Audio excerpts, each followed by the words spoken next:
नेतृवृंद को आज डाकी विशेष भाव में प्रत्येक निर्वाचन मंडल कथा तांको निर्वाचन मंडल समस्या तांको निर्वाचन मंडल किभली संगठन चली से शुणी मतामत देते तेणु धन्यवाद देवी माननीय पूर्व विरोधी दल नेता को एवं आम दलर सभापति को जे बहुत भल कार्यक्रम आज ये सुजोग मिलता समस्त को निज निज निर्वाचन मंडल निज जिला विषय प्रत्येक तथ्य उपस्थापन कर सुजोग मिलता तेणु बहुत बहुत धन्यवाद। लोके भी अनुताप कर नुआ कथा कौन आसंता पंचायत निर्वाचन को समस्त अपेक्षा नवीन बाबू वार्ता देले मु निजर वक्तव्य रखिली आउ नवीन बाबू को जहाँ मत कहबार था प्रांजल भाव में नवीन बाबू कहले जे if your father would have been alive, you would have been very proud of you। नहीं सांगठनिक किमितिया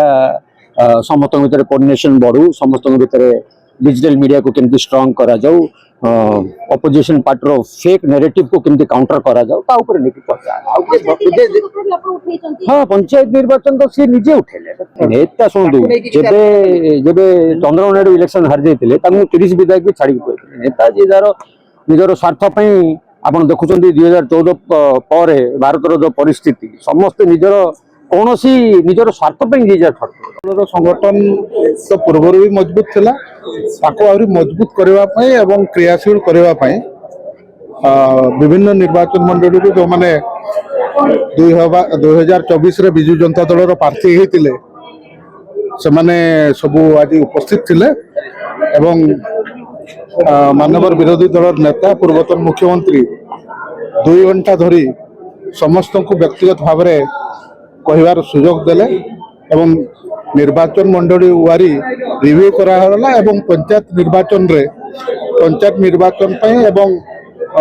म्युनिसिपल निर्वाचन स्वतंत्र भाव में रणनीति प्रस्तुत ना से विषय नहीं केवल संगठन विषय देखो विजु जनता दल संगठन पूर्व भी मजबूत थिला एबे भी मजबूत अच्छी आगामी पंचायत निर्वाचन में जना पड़ विजु जनता दल संगठन तृणमूल स्तर में वर्तमान सुधा मजबूत है सबू जगार संगठन शक्तिशाली अच्छी एवं पंचायत निर्वाचन में आपण मैंने देखिए जे विजु जनता दल संगठन केते मजबूत अच्छी एवं पंचायत निर्वाचन में जना पड़ आग को कौन होगापी जाऊँ कौन सफलता आलोचना है सहित बर्तमान जो सरकार आसी बीजेपी सरकार 2 वर्ष भितर कौन कौन माने लोक मैंने विभिन्न समस्यार सम्मुखीन होती आईन परिस्थिति नारी अत्याचार जहाँ सब बढ़ी बढ़ी चलती विषय आलोचना कराला सेगुड़ा तो किसी आलोचना कराला किंतु एसआर जोटा विषय आलोचना कराला जनसाधारण माने भल लोक ना कटोनी कटिया सुजोग मिल क्या ये चाहूँ बीजेपी सरकार चाहूँगी बहुत लोग ना काटिदा बंद करवा विषय मुझे कहली गंजाम जिले जो नारी दुष्कर्म नारी अत्याचार बढ़ी चली लोक आउ थे भल पकड़े 2038 पुनः हम निर्वाचन विजेपी विपुल संख्यार भल पाइब।